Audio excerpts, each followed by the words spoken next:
talking about the budget. And right after that, they started talking. Now, the thing fell apart. I don't know why it fell apart. But there was a moment there where there was a connection. And you know what, Chris?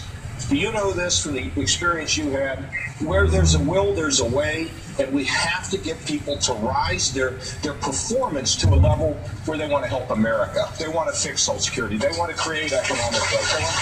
You've been very clear in the last 2 days, especially with the Republican Women's Group the other day, about there are two paths your party could take, and one is the dark path, and one is your path. But it reminded me of Robert Frost, two roads diverged in the Yellow Wood. We all learned that in school. But the problem is you're taking the road less traveled by. That's the problem. You're taking a road of openness and agreement and negotiation, and most of the voters out there in your party, 15 million, as I said, 3 million voted for you so far. How do you come out ahead in this at the convention? How do you get out and become the nominee between now and July? Well, I'm studying how Lincoln got there. You know, he was like fourth or whatever, and he got picked. I know Lincoln. I almost pulled that on Ted, but I stopped. I knew Reagan, you know. But Chris, look.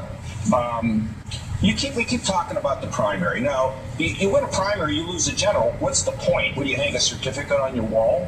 I'm the only one that consistently beats Hillary. And then yesterday, did you see that little thing? They did 40,000 people. They surveyed, and they did the Electoral College. Hillary decisively beat Cruz and Trump, and I decisively beat her.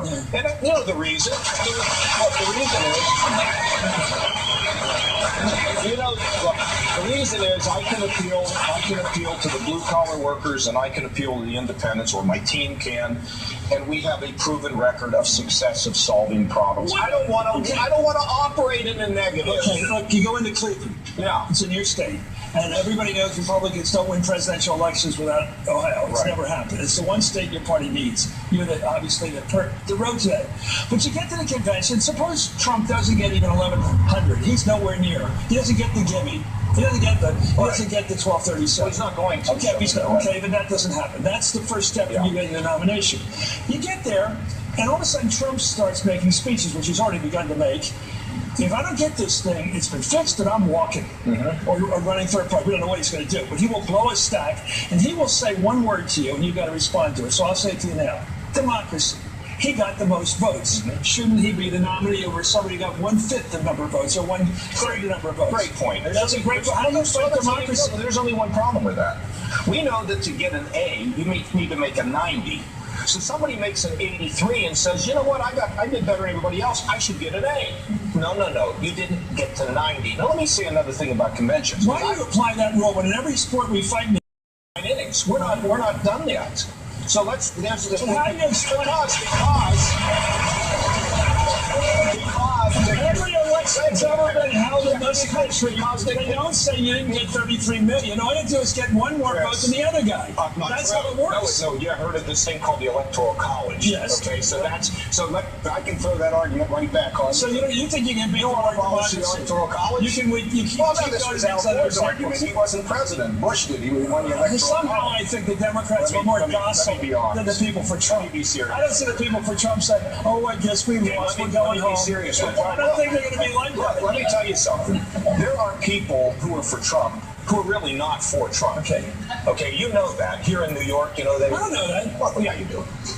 What is this big conversion? You get to Cleveland, and all the you delegates that got there because of Trump or got there because of Cruz are going to say, something's just come over me. Yeah. Kasich. I'm going to vote for Kasich. How's that going to happen? I'm going to tell you how it's going to happen. Because, first of all, the Trump voters are comfortable with me, and the more they know me, the more they like me. You know why? Because I grew up more like them than Trump did. That's an argument. Number one. That's an argument. No, I haven't convinced them. They don't know me yet, Chris. When they got to know you? When you keep putting me on TV. It's April.